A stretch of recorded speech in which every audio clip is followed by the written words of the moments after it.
Hello, everyone. Ketchy1383 with Ketchy Gaming, and it's been a bit of time since I've been able to just put out a video. Life, unfortunately, has ways of throwing some pretty big curveballs at you when you really don't want them or need them to. But I've had to pick up hours at my job as well as working on a couple of projects that just take a while to get through some of the games. So it's kind of difficult to put something out on a regular basis when you just don't really have that much time. But anyways, so Nintendo put out another Mario Sports title, and I decided to sort of buy it on a whim. I mean, honestly, I was thinking about just holding off on this and getting Requiem, but I think I'm going to hold off on getting Requiem because I know it's probably going to go on a deep discount. And when I say Requiem, I mean Resident Evil Requiem. But yeah, I'm pretty sure it'll be discounted later this year. So I'm going to wait on that one. So this game is a thinly veiled excuse for the heroes of the Mushroom Kingdom to enact harm upon each other for the amusement of the denizens of the Mushroom Kingdom and surrounding kingdoms. And to be honest, I wouldn't have it any other way. And it's outside the usual beat 'em up of Smash Brothers.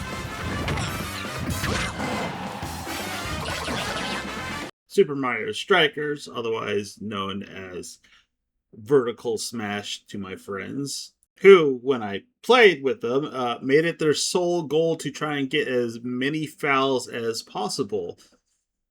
It made for an interesting game. Even slow, boring games like golf aren't safe from Nintendo when it comes to their sports games and finding ways to cause harm to each other. And let's face it, we've seen this sort of increase in aggression towards basic sports games happening for quite some time. And Mario Tennis is no stranger to that. With the whole entire pitch of the game being you get special rackets that cause various effects to happen and potentially cause harm to the opposing players, including shots from a plain old racket that will knock your opponent out if you hit them enough. So, with that, let's get into it. When you start the game, it starts you off with a bit of a tutorial on how to play. Now, this kind of irritates me just a little bit, mainly because of choices I made, but I felt like if you wanted to know how to play, there's a literal part of the menu that says how to play I could have clicked on. But I went through this anyways. And after beating Luigi in the first game, you unlock Kamek there, and then it takes you to the main menu. And I will point out the how to play in the bottom right hand corner there, but I was attracted to the achievements. Not the first time Nintendo has sort of more or less put their own achievements in the game. They did that with Luigi's Mansion. There's probably others I just don't remember or don't know about. And it tells you what the achievements are, and you actually get something tied to achieving these achievements, like characters, different rackets, and stuff like that. It's actually pretty neat. Although some of them, when I saw what you have to do, it's like 100 tennis matches, and I'm not entirely sure if I'd ever get that far. It feels like they're very confident in how much people are going to play this game. I'm sure somebody out there is going to. I don't know if I will get that far. So after perusing those achievements, I went straight for the adventure mode. With the start of the story being that Princess Daisy is ill, and she's not getting better. That's when Wario and Luigi come in and show him a golden apple, saying it'll make her feel better. Now, I didn't realize this when I was recording the footage. I have to plug my capture card into a USB 2 port, and they're blue. Well, it turns out there's two different colors of blue on the back of my PC, so it only sort of kind of captured some of the footage at a smooth frame rate. So I fixed it when I found a legitimate USB Type 2 port on the back and made sure I plugged my capture card into that. I had to do some rewiring. That's where I had it before, but I got the cords mixed up when I had to unplug and plug some stuff in, and it just turned into a shit show in terms of recording again. My curse of me trying to record footage for any game at this point. So after finding the fruit, and Mario notices this glow coming out of the tree and retrieves said apple, all hell breaks loose, with Wario and Waluigi apparently disturbing something big and dark and potentially evil. Or maybe just mad. I'm not entirely sure what. I'm not really sure because they're being attacked by a swarm of fuzzies. Technically, they hurt Mario, but I don't really know. I guess so. But their escape fails, unfortunately, and they start to retreat with Mario grabbing a frying pan. No idea where it came from, but he just has it, and he starts whacking the fuzzies as they try and do whatever they're going to do to him. And some webbing shoots out and gets Waluigi, Wario, Peach, and Luigi, and it shoots it with this purple cloud sort of thing, and it turns all the characters into babies. Well, most of the characters into babies. And now you're probably wondering, how does this tie into a tennis game in any capacity? You would be right. And they come up with some weird, convoluted excuse for that. And the developers definitely thought along the same lines. And here's the line right here. They said if you could knock back the fuzzies instead of just bashing them with a frying pan, it would have gone differently. So, thus, the whole entire idea and premise of the game is to learn how to play tennis, at least at the beginning of the game. So you could fight the monster in order to reverse the effects that it placed on Mario and said other members that went to go get the golden apple. Thus, Mario and Luigi, as babies, joined the Tennis Academy, which is very reminiscent of the Mario tennis game released on the Game Boy Color, where you played a student of the academy training to be the best tennis player ever, which was Mario at the point in time that game was made.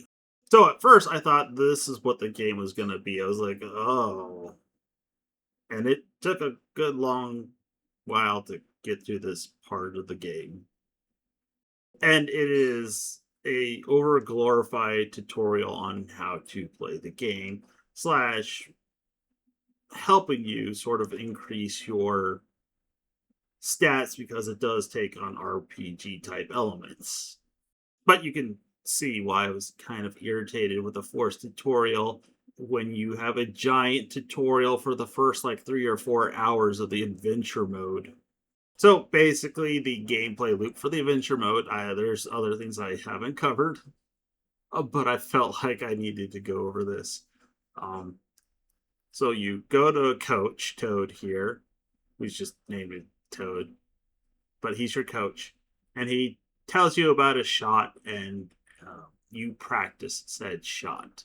You go to a tennis court, and they have this robotic plant shoot balls at you, and you have to do what it says.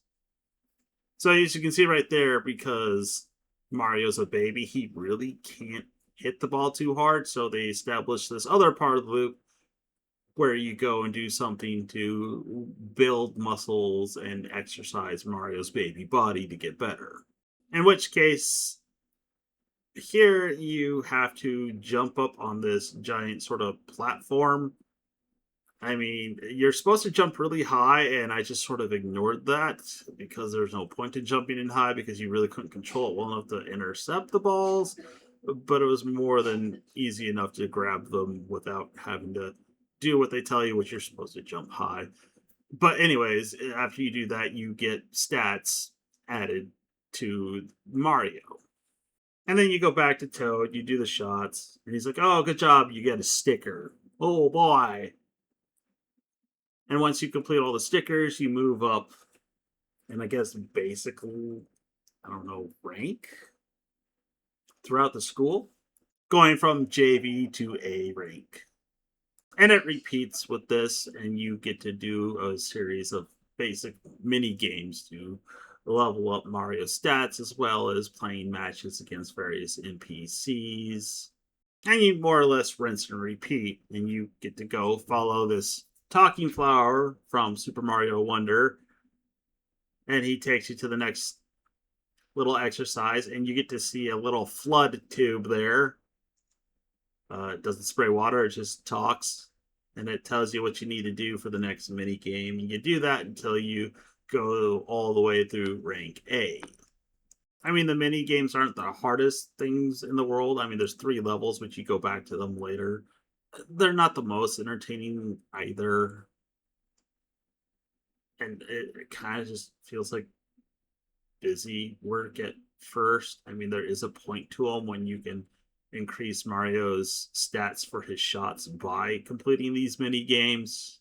So there is a point to doing them. And there aren't too many. There's like 8 or 9 of them. Now, at one point, there is something that kind of irritated the hell out of me. Is they had you take a quiz. No idea it was going to come up, but it did. And the worst part is they definitely anticipated people not really going around and talking with the various NPCs, because you take the quiz and they're like, "Oh, you don't know the answer." Well, most people wouldn't know that anyways. I mean, the first quiz was pretty obvious what you needed to put down, but they asked about types of players later on. No idea that I needed to go talk to NPCs in order to learn about the different player types in order to be able to answer the quiz. Not even an indication that I should be doing that. Anyways, I just wanted to go over that little bit of irritation. But eventually, you do join up with Luigi, like I said, and you go through a series of matches. Like, you go through legitimate matches in order to move up in rank here. So, how does this game play? Well, I did play Mario Aces, and it's a little bit faster. Um, the controls don't quite feel as stiff.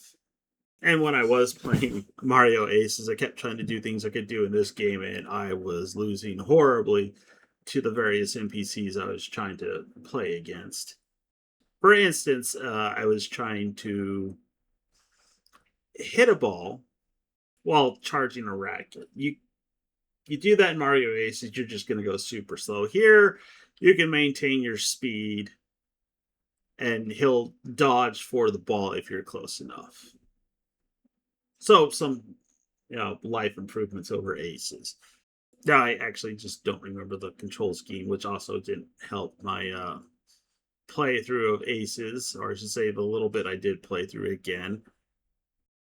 But there are some awkward controls. A lot of it is just the analog stick, the left analog stick specifically, and the face buttons, which I'm actually kind of confused by because so far they haven't used left, right, or the Z buttons at all. And there's 2 shots. There's a lob shot where you'll just nail it and send it flying up into the air. And then you'll have a sort of short shot, which you're supposed to just get over the top of the net.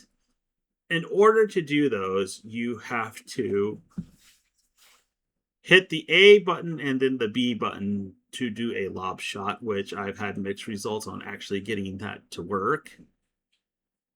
And to do the little sort of short shot, you have to hit the B button and then the A button, which again, some mixed results on getting that to work reliably.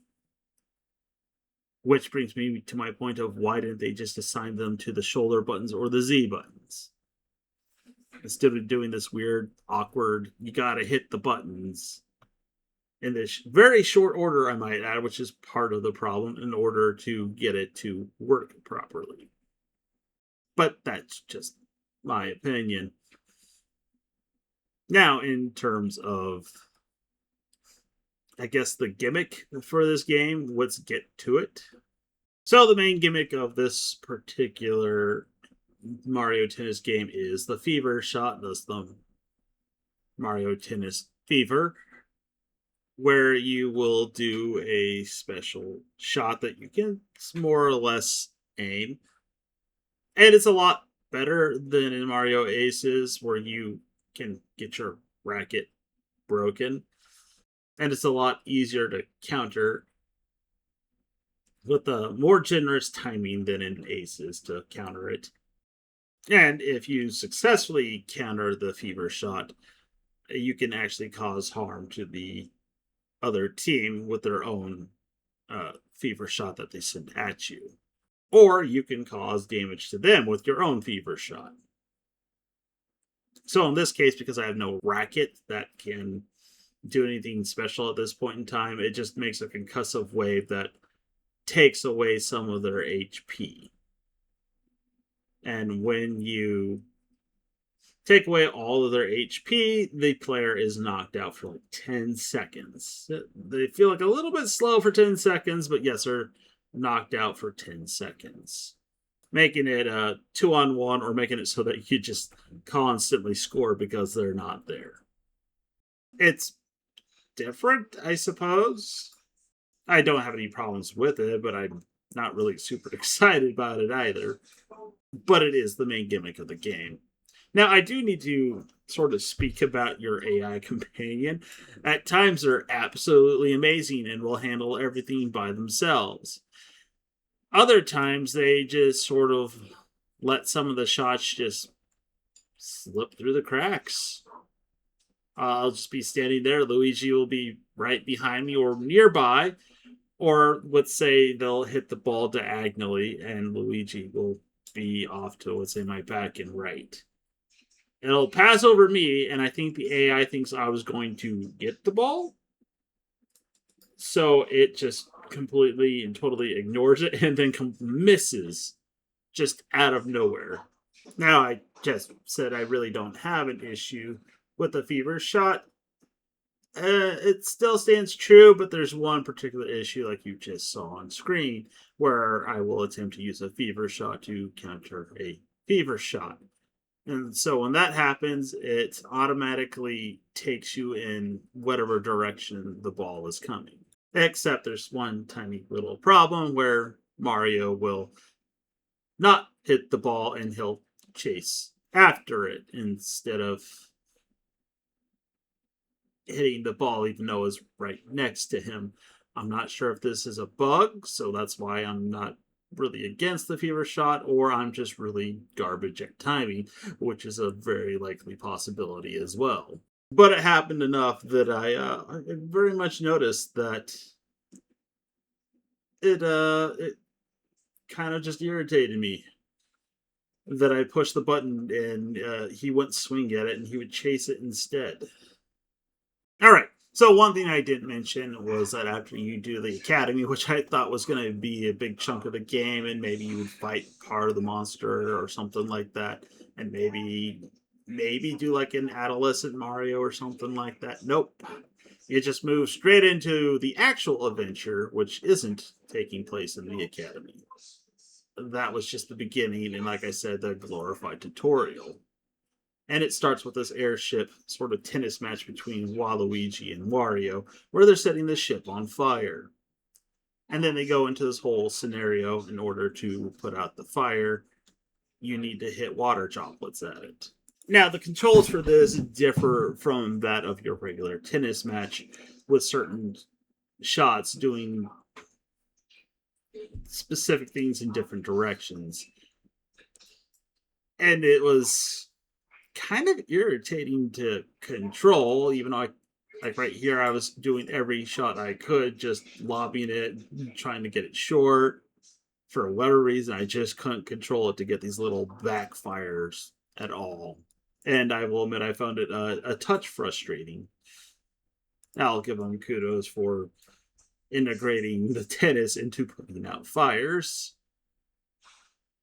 Although I don't know why Toad just didn't throw the water balls directly onto the fires, but whatever.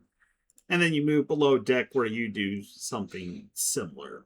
And I'm not entirely sure how you're supposed to get that top fire outside of using the fever shot. I'm not entirely sure because you can't control the height of the shots. But I wasn't sure if there's a way to do it without using a fever shot. All right, after putting out all the fires below deck, you come across Bowser's airship here, who has teamed up with Wario and Waluigi in order to do what Bowser's do best, which is stalk Princess Peach. And you do somewhat of a similar scenario to that of the water chocolates. And you hit the bullet bills back at Bowser's ship, causing damage. It's actually, I won't say it's creative, it's actually predictable because I knew that was going to happen. I did kind of enjoy myself here because it didn't require the annoying amount of aiming and getting the shots just right in order for it to actually work. The timing was more important than anything. It comes to a climax when Waluigi and Wario try and board the ship and you end up knocking them out of the sky. On top of that, you also get the fire racket that you used to set the ship on fire with.